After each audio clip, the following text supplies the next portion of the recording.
Hello everyone, Ray here. The phone we have here today packs all the goodies from the Mate 9 in a much smaller one-hand manageable form factor, with even better software and hardware. All in all, it is not the Huawei P10, but the P10 Plus.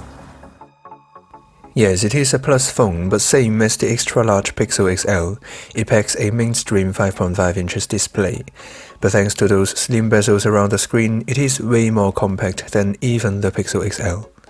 Compared to the Mate 9 with a 5.9 inches display, the P10 Plus is 3mm shorter and 4mm narrower. In reality, the P10 Plus is easily manageable with one hand, while the Mate 9 almost impossible. Well, you can, but not comfortably. While the design, it shares a similar design language as its predecessor, the P9, but we are getting a generally rounder and less boxy feeling in hand. This is due to Huawei stitched the chamfered edges around the back of the phone, replaced with a much more boring but smoother one-piece design, borrowed from the iPhone. With a just under 7mm thinness, the chassis is incredibly smooth to hold. And you're right, it is one of the most slippery phones on earth. On the front, however, Huawei's kept the chamfered edges around the display panel. It does give the phone a more delicate appearance overall, but the plastic cushioning frame between the glass panel and the metal body is kind of a sign of a mass-produced or industrial-designed product. It would be much better if they have implemented the same level of craftsmanship we have found on the back to the front as well. Meanwhile, the power button and the volume rockers are just as great as those we have found on the P9. The same distinct texture and is indicated with a red ring, just like last year's model. Overall, the build quality is what you've expected from a premium flagship with a metal chassis. The only concern is how well it competes with other premium flagships like the G6 and the S8. With infinity displays and flashy, shiny, glossy, delicate and sophisticated metal and glass designs. Hardware-wise, there's clearly more than enough space for Huawei to put the regular classic 3-button navigation keys on the chin. But instead, they challenged the users with a single fingerprint sensor home, back and recent apps key combined combo button. If it's Apple, I'm pretty sure everyone would have said it is the future, and this is the new smart way to navigate around the system. But unfortunately, this is a Huawei phone. It's totally fine for me, and it recognizes my gestures almost perfect. But for the majority of the people, you will have to spend some of your precious time to get used to it. Otherwise, you can switch back to the ordinary software keys, which takes up the screen. The fingerprint sensor, however, is blazing fast, no complaint. While on the top side of the phone, we've got a rare but useful IR blaster, also a noise cancellation mic. On the bottom side, the 3.5mm headphone jack, one of the two speakers, and the USB Type-C port with USB on-the-go support also give no room for me to complain. The microphone, however, records really crisp and clear audio, with terrific noise cancellation. I know it's not much, but it's the best I can do. My gift is my song. This one's for you. Back on the front, of course, we have an LED notification light, and surprisingly, the same mighty, loud and rich dual speaker setup on the Mate 9 series is here on the P10 series as well. NFC, those stuffs are also here. Overall, the design's nothing special or outside the box, but it is definitely well built and well equipped. Now the performance and features. If you are expecting huge improvement over the Mate 9, you will be disappointed.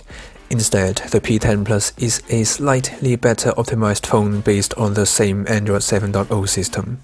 With the EMUI version updated to 5.1, there's no obvious changes on the interface still. Gestures control and innovative features, however, are still in the leading position on the market. My favorite feature is for sure the knuckle drawing shortcuts. We can directly circle a partial screen capture and, as always, fire apps through writing alphabets with our knuckles. Oh, and the new navigation buttons layout could be confusing if you multitask with multi-windows a lot. But there you go, a single swipe in the middle of the display with your knuckle. Meanwhile, the dual apps or twin apps features also worth a mention. You can basically log into 2 WhatsApp and Facebook accounts at once on one device. If you have the dual SIM variant, which is not the one we have here, it is a really handy feature. Overall, it is definitely a features-packed phone. The only feature that is missing would be double tap to wake, but a fingerprint sensor on the front, no problems. The real downside though would be the cartoonish themes and those colorful icons. Performance in the meantime, 6GB of RAM and 128GB of storage has become the standard for the P10 Plus, at least in the UK. Processing power, however, is identical to the Mate 9 series. It packs the same beast Kirin 960 processor clocked at 2.4 GHz. By the way, Android phones with 6GB of RAM simply flies, like an iPhone. So raw performance the same. Even the GPU, it packs the same Mali G7 1MP4 GPU. But despite it packs the same Quad HD 2K display like the Mate 9 Pro, software does matter. The P10 Plus handles the same graphics-intensive game, perfect angle much smoother. Unfortunately, according to our standard apps opening speed test, the P10 Plus performed even worse than the Mate 9. It is still one of the fastest flagships in late 2016, but it is 2017. In the second round, again 6GB of RAM means instant background apps switching. Overall, it haven't flashed any new records for our chart, but it is certainly a really fast and snappy phone. With all those features, top-notch performance, better optimization over the Mate 9 series, performance and features could be one of the major strengths of Huawei's latest flagship. Okay, here we've come to the most exciting part of the review, the camera. Finally, we've got a newer and higher-end Summilux Leica Dual Lens setup compared to the Summarit on the Mate 9. They both rock a 20MP monochrome sensor and a 12MP RGB sensor. Both are backed with laser plus face detection autofocus, and thankfully optical image stabilization. The most obvious upgrade would be the larger f1.8 aperture compared to the f2.2 aperture on the Mate 9. The camera app on the P10 Plus though is basically identical to the one on the Mate 9. We have the same 3 pages, well-structured layout. And all those modes. The light painting mode is really impressive. Using the silky water mode, you can basically turn something like this to this.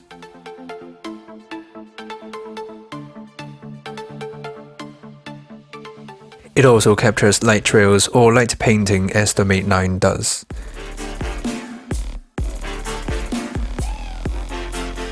Those well-defined monochrome grayscale and those vibrant colors can also only be found here, with the aid of the Leica optics.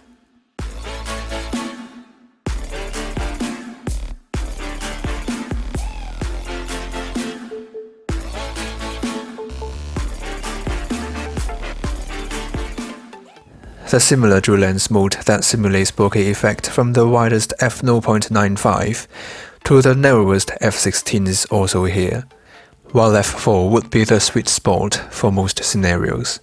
It gives DSLR-like bokeh effect, but still delivers reasonable amount of details and sharpness as a whole package. After years and years of evolution, Huawei phones are now capable of shooting natural and usable, kind of artistic photos. The newly added portrait mode, however, is nothing innovative, but the ability to detect faces automatically and apply skin beautify effect in scale.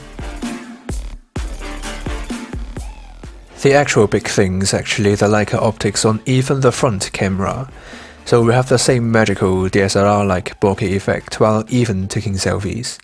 It is an interesting feature to have. It could be fantastic if it renders bokeh as accurate as it does while shooting with the dual lens module on the back, but for now it is far from usable.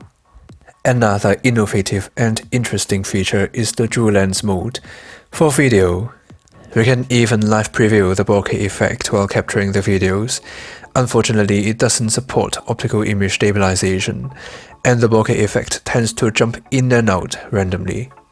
So it's still not particularly useful, but it's definitely a huge step up from just simulating bokeh effect while shooting still pictures. And just before we check out the image quality, the P10 Plus also offers full manual control over the camera. With all the manual shutter speed, ISO, color temperature in Kelvin, you won't be disappointed.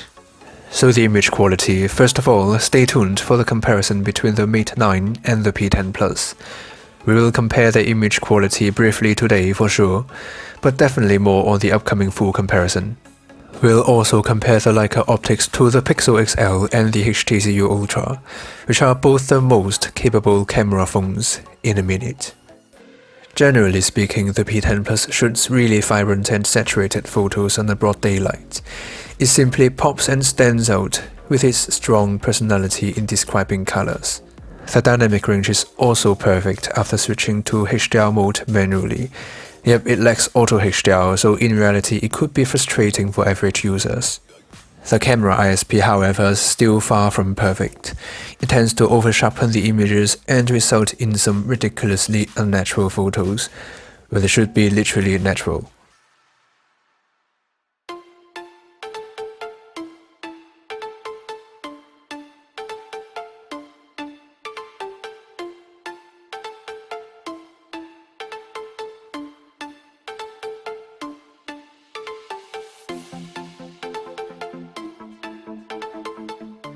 Now compare the P10 Plus to two other top on the list phones, the Pixel XL and the HTC U Ultra.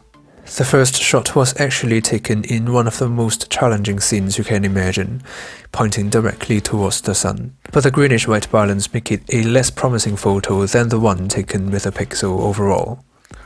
This time around, the shots taken with the Pixel and the P10 Plus look similar from distance. But once we zoom in, those sharpening effects on the shot taken with the P10 Plus killed the photo. Overall, under good lighting, details captured are almost identical across the three devices. The dynamic range also goes neck in neck. The over-sharpening effect on the P10 Plus could be the major downside of the Leica optics. Speaking of Leica optics, the P10 Plus is backed with a wider f1.8 aperture. But instead of capturing brighter and more saturated photos in low light, the P10 Plus shoots the same photo with similar brightness and saturation, but with faster shutter speed and lower ISO at the same time. The experience using auto mode has become much quicker and snappier. The please hold the phone stable while sharpening the image alert now appears only occasionally, not the majority of the time while at night. So the shots taken with the P10 Plus are arguably identical to those taken with the Mate 9, with vibrant colors and great contrast ratio. But I can tell you, only from distance, once we zoom in, the P10 Plus captures much sharper details just with auto mode. This time's the same, while the Mate 9 captured an even brighter image. But again, once we zoom in, the P10 Plus handles the details far better than the Mate 9. Colors are also slightly more well-defined. So if we compare the Mate 9 to the P10 Plus, the upgrade is there but just marginal. How about if we compare it to the Pixel and the U Ultra? Not the most challenging low-light scene yet. The Pixel gives the same brighter than it actually is blue sky as the U Ultra's captured.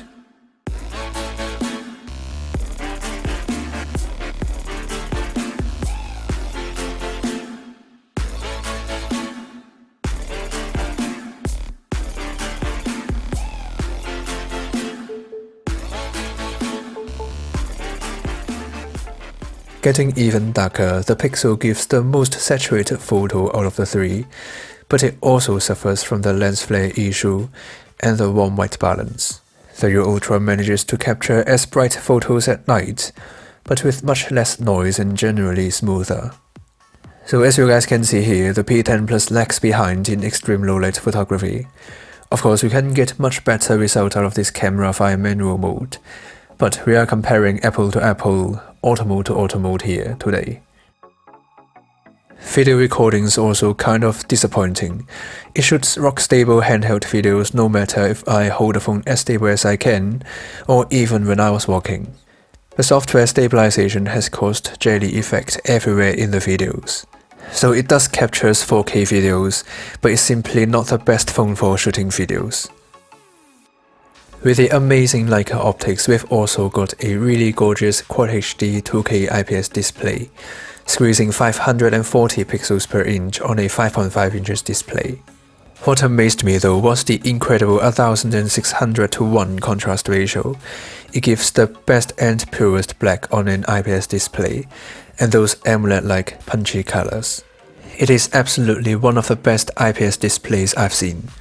The white balance also much improved, from a cool and greenish tint to the more natural and pleasing one we have here on the P10 Plus.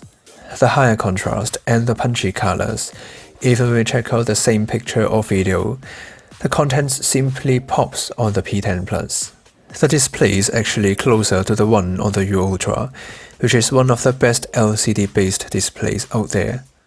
With a gorgeous display, the surprisingly loud and rich dual speaker setup we've found on the Mate 9 is also here.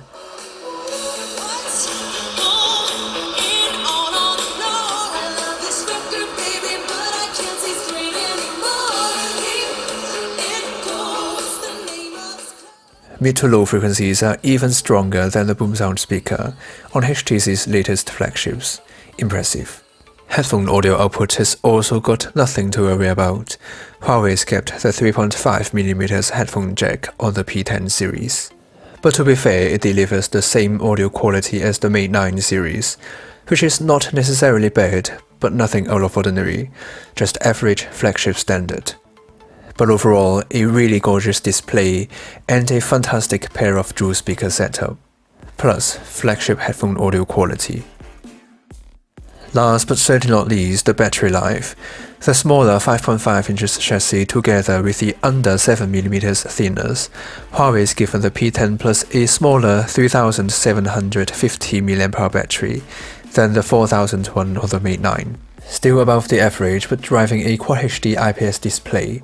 According to the first round of our battery life test, the P10 Plus performed significantly worse than the Mate 9 series, after 4 hours of YouTube videos playback at maximum screen brightness. But due to the super bright display, battery consumption could be much less in reality.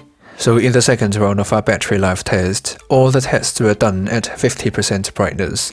First play YouTube videos for an hour, then scroll along the Facebook timeline for an hour, finally play Clash Royale for another hour.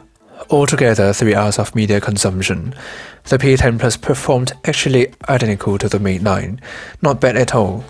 But the Mate 9 Pro, which packs an AMOLED display and that massive battery, is still on the top of the chart. Quick charging technology is also nothing new here. We've got the same but lightning fast 22.5V quick charging on the P10 Plus. No improvement at all, but still the fastest on the market. The Huawei P10 Plus, a smoother, lower profile and sleeker design compared to last year's model, with all the hardware we've expected and features that are literally more than you will need. Also better optimization for gaming compared to the Mate 9 Pro. A camera that takes DSLR-like photos with not only fake bokeh effect, but also some real Leica style colors, with marginal upgrade on the image quality compared to the Mate 9. A really gorgeous display backed with a fantastic pair of dual speakers, and above the average but no longer leading battery life. As a Mate 9 user, the P10 Plus is more or less the same phone, but packs everything the Mate 9 has into a smaller chassis, which means not much reason for me to upgrade.